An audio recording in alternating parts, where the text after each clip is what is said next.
देखिए, देश भर में राष्ट्रीय सनातन सेना गौ माता के लिए, हमारे हिंदू भाइयों के लिए, सनातन के लिए कार्य करती है।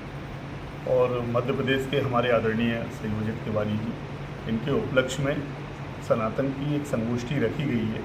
पहले हमारा कार्यक्रम पंडोखर में था, उसके बाद बरुआ सागर में, अब टीकमगढ़। क्योंकि टीकमगढ़ के राजा ही भगवान कृष्ण हैं, यहाँ से सनातन की अलग जगेगी तो शायद बुंदेलखंड के लिए एक बड़ी बात होगी और हमारे युवाओं को जोड़ेंगे। गौ माता की जो जैसी व्यवस्थाएं चली हैं और व्यवस्थाएं बनी हुई हैं, उनमें सरकार कहीं ना कहीं कार्य नहीं कर पा रही। उनके लिए चिंता का विषय है, हमारे लिए, हर हिंदू के लिए चिंता का विषय है। क्योंकि शहर, गांव, जिले और संभागों में अगर गौ माता सुरक्षित नहीं है, उनका पालन नहीं हो रहा, तो शायद सनातन की व्यवस्था ही मिट जाएगी। इसलिए इसके लिए संगोष्ठी रखकर जो भी हमें अधिकारियों से, शासन से, प्रशासन से, गौशालाओं के लिए, क्योंकि जिले, गांव और नगर हर जगह शासन प्रशासन से ऊपर से पैसा आ रहा है, लेकिन वो जा कहाँ रहा है। अभी टीकमगढ़ में हमारी जब आप लोगों से भी चर्चा हुई और भी कई हमारे कार्यकर्ता हैं, तो उन्होंने चिंता व्यक्त की है। तो इस विषय को भी हम मुखिया प्रदेश के जो है माननीय मुख्यमंत्री जी, उन तक रखेंगे और पहल करेंगे कि कम से कम गौ माताओं के एक्सीडेंट बंद हों, आवारा नहीं घूमें, उनको सुचारू रूप से आधुनिक गौशाला में। सबसे पहले आप गौ माता के लिए प्रथम आपका कदम क्या रहेगा आपको? सबसे पहले तो हम अपने हिंदू भाइयों को आह्वान करेंगे कि हर घर में गौ माता हो। जहाँ गौ है, जहाँ पीपल है, वहीं सनातन है। गौ माता हमारे लिए, सनातन के लिए, देश के लिए एक धरोहर है, साक्षात भगवान का स्वरूप है। इसलिए हम हिंदू भाइयों से कहेंगे कि हर व्यक्ति अपने घर में एक गौ माता जरूर लाए।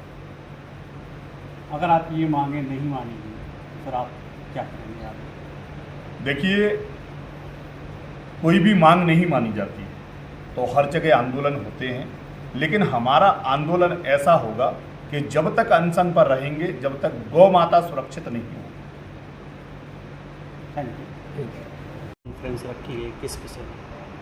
मैं राष्ट्रीय सनातन सेना भारत राष्ट्रीय संयोजक संदीप महाका। आज की जो प्रेस वार्ता राष्ट्रीय सनातन सेना भारत ने रखी है, उसका मुख्य उद्देश्य टीकमगढ़ की भूमि में घर घर, गांव गांव, व्यक्ति व्यक्ति तक सनातन का प्रचार प्रसार करना, हमारे देश की संस्कृति को और हमारी सभ्यता को, क्योंकि हमारी संस्कृति और सभ्यता अगर मजबूत रहेगी तो हमारा सनातन मजबूत रहेगा, और सनातन मजबूत रहेगा तो मुझे लगता है कि देश को विश्व गुरु पुनः बनने से कोई भी ताकत नहीं रोक पाएगी। इसी के साथ साथ आज टीकमगढ़, बुंदेलखंड की इस पावन भूमि, इस वीरों की भूमि में आज कुंडेश्वर महादेव के दर्शन किए, वहाँ पे व्यवस्थाएं देखी, वहाँ के अध्यक्ष जी से मिले, और भी पदाधिकारी थे, उनसे भी मुलाकात हुई। वहाँ पे 27 साल से अखंड कीर्तन चल रहा है, जिसको देख करके राष्ट्रीय सनातन सेना बहुत हर्षोल्लासित हुई। और राष्ट्रीय सनातन सेना के समस्त पदाधिकारियों ने, जिसमें हमारे मुख्य रूप से राष्ट्रीय अध्यक्ष भगवती प्रसाद शुक्ला जी ने भी, हमारे प्रभारी राजेंद्र शास्त्री जी ने, सभी ने मिलकर के, मुकेश शर्मा जी ने, सब ने मिलकर के वहाँ पर कीर्तन किया। और 27 साल से जो चलती आ रही संस्कृति है, जो परंपरा है, उसमें अपना छोटा सा योगदान दिया। और आगे भी कुंडेश्वर महादेव के लिए जो भी यथासंभव हो सकेगा, राष्ट्रीय सनातन सेना भारत करेगी। जो गौ माताएं रोडों पर घूम रही, उनके लिए आपने क्या व्यवस्था बनाई? देखिए, हमने आज से काफ़ी सालों से हम ये प्लान चला रहे हैं, मिशन 5G। मिशन 5G के तहत गाय, गंगा, गांव, गुरु और ज्ञान, 5 गए आते हैं। उसी के तहत राष्ट्रीय सनातन सेना भारत कार्य कर रही है।